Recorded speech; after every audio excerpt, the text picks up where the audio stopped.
Hey, what's up? It's Dominic from Boardwork Surf again, and today we're going to talk about everything that you need to know about how to cut and glue a one-piece paddle.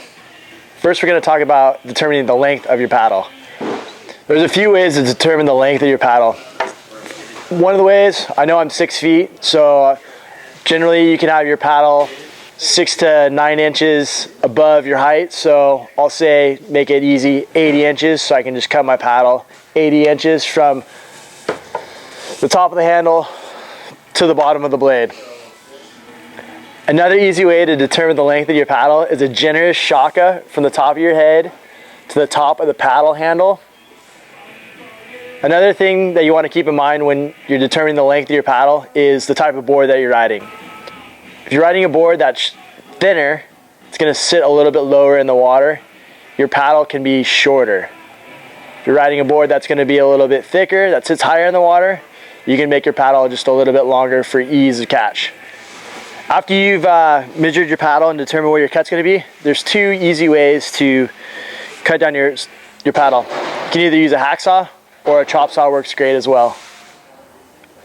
Once I've determined the length of the paddle, I've taped it off here, and I'm going to take the hacksaw, and you're going to want to cut to the right of your measurement. Otherwise, you're going to be about 3/4 of an inch short. So I'll take the hacksaw. You're going to want to rotate the paddle around as you saw.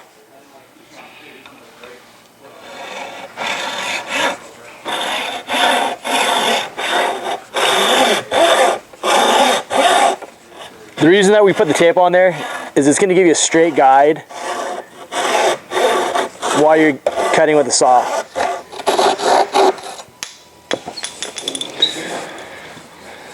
Hacksaw method, done, nice and clean right here. You take the tape off when you're done.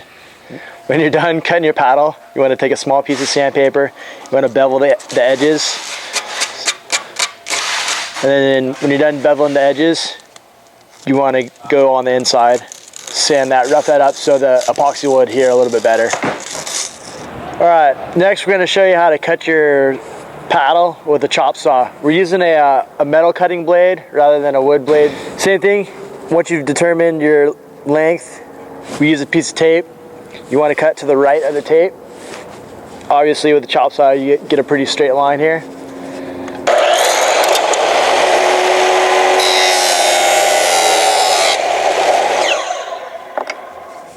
When you're done, you're going to want to do the same thing. You're going to want to take a piece of sandpaper, you're going to want to sand, bevel the edges, sand on the inside so the epoxy and the handle adhere better. On some paddles, you may notice a piece of a plastic sleeve. This is shrink wrap, but what you're going to do is after you've glued the handle on, slide it right up top. You have a heat gun, heat it up and it'll shrink right to it. So since this is a 2-part epoxy, I'm going to mix it together on this cardboard.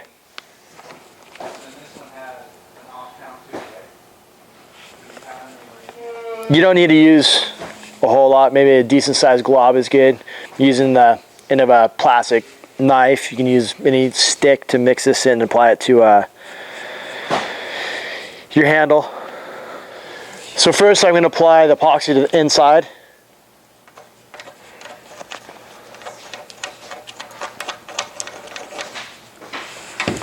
Then I'm going to apply it to the handle.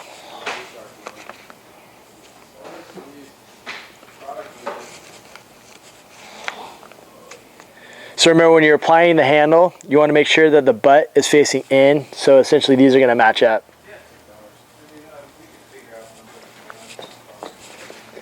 After you're done pushing it in, you're going to have some excess epoxy. You just want to take a paper towel or a stick or something to wipe around it. After you've glued it, you're going to want to take your handle, you're going to want to push it down, make sure it lines up with the blade.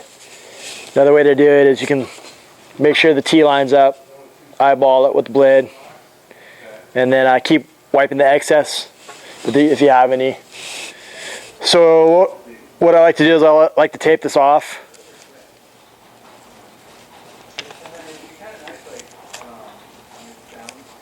You want it fairly tight. We put the tape on the joint and turn the paddle upside down to allow the epoxy to gravitate towards the joint. What this will do now is it'll seal, allowing no seepage of water in while you're paddling. You can take this tape off in about 10 or 15 minutes, but you want to let this paddle cure overnight. Once it's cured overnight, you're good to go. Enjoy the water, have a good time, and stay tuned for more Boardworks how-to videos.